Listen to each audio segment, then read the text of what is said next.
Hai, bagaimana kabarmu? Semoga sehat ya. Aku lagi di bandara, mau dinas keluar kota, dan ternyata pesawatnya delay. Tapi menurutku, kayaknya sih lebih ke pesawatnya kurang penumpang. Jadi disatuin sama jadwal berikutnya. Soalnya, ini kayaknya hanya ada 3 orang deh sama aku yang mau naik jam segini. Aku pikir daripada ngabisin waktu buka-buka sosial media, mending aku rekaman aja. Jadi tadi sebelum aku sampai ke bandara ini, aku sempat singgah di Indomaret buat beli nipis madu. Aku tahu minuman ini tuh belum lama karena ada temanku yang kerja di Mayora. Jadi dia kirimin aku 2 dus nipis madu ini. Kak, suruh aku cobain lah. Aku tes, ternyata cocok di lidah aku, enak lah. Mirip Sprite, tapi lebih baik lah daripada Sprite menurutku ya. Nah, jadi di Indomaret itu harganya tadi sekitar 4.000. Jadi aku ambil satu aja, terus ngantri, dan pas bayar aku pakai pecahan uang 50.000. Si kasirnya ngangguk-ngangguk, scan, terus tiba-tiba kembalian yang dia kasih ke aku cuma 5.000. Aku kaget dong. Lalu aku bilang, "Dek, perasaan tadi uang saya pecahan 50.000 deh." Dia bilang, "Cek aja struknya." Lalu kulihat lah bon itu. Di struk malah tulisannya, aku tuh ngasih 5.000. Jadi kembalianku tuh harusnya 800 perak. Lah, ini gimana sih maksudnya? Aku tanya kan. Lalu aku tunjukin struk itu. Dia malah ambil uang 5.000 ku.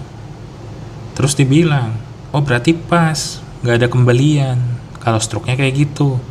Aku kayak, "Hah?" Aku bilang, "Jangan bercanda deh, aku mau ke bandara." Dia bilang, "Masnya salah ingat kali, memang tadi kasih saya 5.000." Katanya dia gitu. Aku buka lah dompetku kan. Aku bilang, "Dek, lihatlah sendiri, aku nggak ada uang kecil. Semua uangku pecahan 50 sama 100.000. Makanya aku yakin tadi bayarnya pakai uang 50. Kalau enggak, buka aja CCTV-nya. Kita lihat bareng-bareng. Kan kelihatan tuh," aku bilang, "aku bayarnya berapa." Nah, habis ku bahas CCTV itu, baru deh dia balikin 45.000 dengan muka masam. Aku kayak, apaan sih ini? Maksudnya dia mau nipu gitu atau gimana gitu. Kayak kalau dia mau bodohin aku ya, triknya tuh konyol banget sih menurut aku. Nah, karena aku juga takut ketinggalan pesawat, ya udahlah nggak aku bahas panjang lah sama dia. Tapi ternyata pesawatku delay. Sebenarnya ya, ini tuh bukan jadwal aku pergi keluar kota.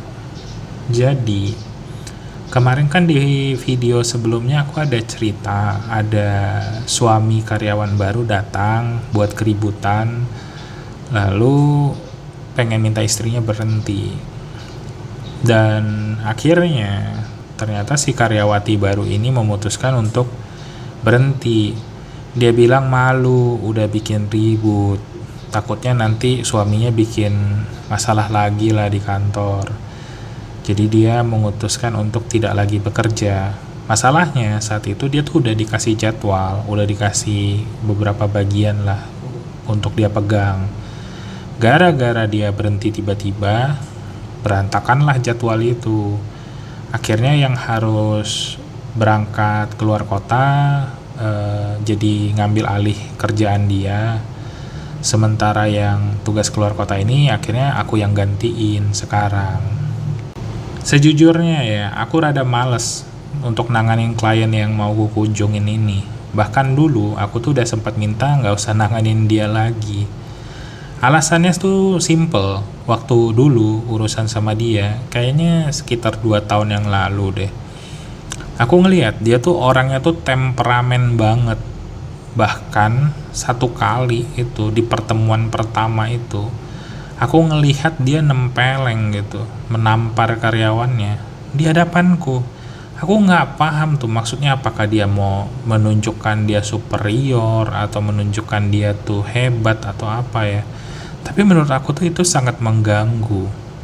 Sebenarnya waktu habis ketemu klien itu pertama kali, aku sempat ngomong ke kantor, lebih baik klien yang ini nggak usah dilanjutin deh. Karena temperamen karakternya nggak bagus. Aku bisa lihat dia bakal banyak bawa masalah. Tapi waktu 2 tahun lalu itu, aku belum di posisi sekarang. Jadi suaraku tuh beda lah. Walaupun aku udah kenal bos Tommy, yang bawa masuknya bos Tommy gitu ya. Tapi masih ada atasan langsung lah yang aku pegang sekarang posisinya. Dan atasanku itu waktu itu bilang, ya klien mana boleh pilih-pilih, karena kan memang jenis usaha perusahaan kami itu kliennya itu terbatas, jadi nggak bisa terlalu milih-milih, apalagi alasan menolak untuk bekerja samanya itu nggak ada urusan di kerjaan. Menurutku ada. Jadi kalau ada istilahnya tuh klien resiko tinggi gitu loh. Tapi ya pada saat itu kayak atasanku bilang yang penting omset, yang penting target gitu. Jadi kedengeran lah sama waktu itu bos Tommy. Terus bos Tommy bilang, ya udah kan ada banyak klien, kamu nggak usah handle itu kalau nggak cocok gitu. Tapi apa nggak bisa ditoleransi? Terus aku bilang lah sama bos Tommy, aku ini aslinya temperamen banget gitu. Aku juga mukul orang kalau diprovokasi. Aku bilang takutnya dia ini nunjukin ke aku karyawannya tuh bisa ditempeleng, nanti mikirnya aku ditempeleng harus diem aja. Aku nggak bakal diem aja kalau digituin, aku bilang. Jadi ya udahlah kata bos Tommy, kalau gitu nggak usah kamu yang nanganin orang ini. Akhirnya sejak itu aku nggak pernah berurusan sama dia, dan ternyata memang benar dia jadi klien yang sangat bermasalah. Pernah sekali dia nekan harga sampai nggak masuk akal. Kemudian juga telat bayar, pas ditagih itu marah yang meledak-meledak lah. Dan terakhir tuh sempat jadi masalah besar ketika dia tuh sebenarnya masalahnya sepele, lebih ke miskomunikasi, tapi reaksi dia tuh malah dia nampar karyawan kami gitu. Dan itu bos Tommy sempat mau bawa ke legal segala macem lah, mau dituntut apa gitu, tapi akhirnya ya damai setelah si yang ditampar dikompensasi gitu. Cuma nggak berubah orangnya, tetap apa ya katanya, ya sederhananya brengsek lah gitu, tetap aja menyebalkan orangnya.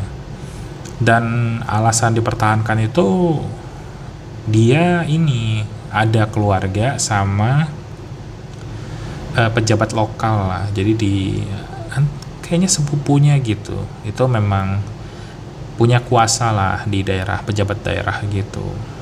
Terpaksa lah perusahaan kami jaga hubungan. Tapi Oktober kemarin kan ganti presiden tuh, jadi si sepupunya ini juga lengser. Ya biasalah ganti presiden juga ganti penguasa daerahnya kan. Dan memang sejak saudaranya ini turun, ya pelan-pelan kita udah narik, nggak mau jual ke dia lagi sebenarnya. Jadi selama setengah tahun terakhir tuh udah lebih banyak untuk nyelesain masalah hutang dia, yang proyek belum selesai gitu-gitu loh. Jadi dia nggak ada dapet proyek baru lagi, nggak ada dapet tender baru, nggak, pas dia mau beli pun kami bilang harganya lagi nggak cocok, lagi nggak bisa murah. Jadi memang sengaja nggak mau jual ke dia. Jadi ya ini pun kayaknya setelah aku kunjungi dia itu bakal tinggal dikit lagi udah nggak berurusan sama dia. Dianya pun kami dengar udah punya masalah sama bank juga. Ya begitulah. Jadi aku kesana sekalian ngurusin itu, dan ya kalau syukur-syukur bisa ketemu klien baru, ada janji ketemu sama beberapa orang yang mungkin jadi klien juga. Soalnya aku juga sebelnya gini, 2 tahun lalu dia maksa aku, waktu yang pertama kali ketemu itu ya, dia maksa aku untuk tinggal di hotel kenalan dia. Jadi dia tanya, aku udah dapat hotel belum sih, karena belum tahu selesainya jam berapa kan, nanti paling ya cari aja yang terdekat, saya nggak terlalu milih. Terus dia bilang udah ke hotel teman saya aja gitu, nggak usah pak, saya nanti mau cari yang dekat ini. Enggak, udah denger saya lah kata dia. Katanya hotel ini bintang 4. Dari luar tuh memang mewah. Tapi ternyata dalamnya tuh bermasalah. Jadi kamarnya tuh aduh, ampun lah. Kasurnya jamuran, terus juga apek gitu. Sampai-sampai akhirnya aku mutusin tidur di sofa. Ini suara apa itu ya? Barusan ada kereta bagasi lewat, jadi aku diemin dulu bentar. Sampai mana tadi? Oh ya, jadi kamarnya itu nggak cocok lah. Akhirnya aku tidur di sofa waktu itu. Handuknya juga kayak nggak dicuci. Aku curiga, hah? Udah mau naik? Oh, ya aku curiga waktu itu tuh hotelnya tuh sebenarnya ya untuk bagian cuci uang aja. Dan harga satu malamnya bukan gratis, itu disuruh bayar. Itu 1,5 juta loh satu malam. Aku biasa kalau bayar segitu mah hotel bintang 5. Jadi ini kayaknya aku udah mau dipanggil, mau siap-siap dulu. Di sini juga udah mulai rame, mulai banyak berisik. Kalau kalian denger belakang ada orang udah setel gitu. Ya udah deh, aku mau siap-siap berangkat dulu. Sampai jumpa lagi di lain kesempatan. Jangan lupa bahagia ya.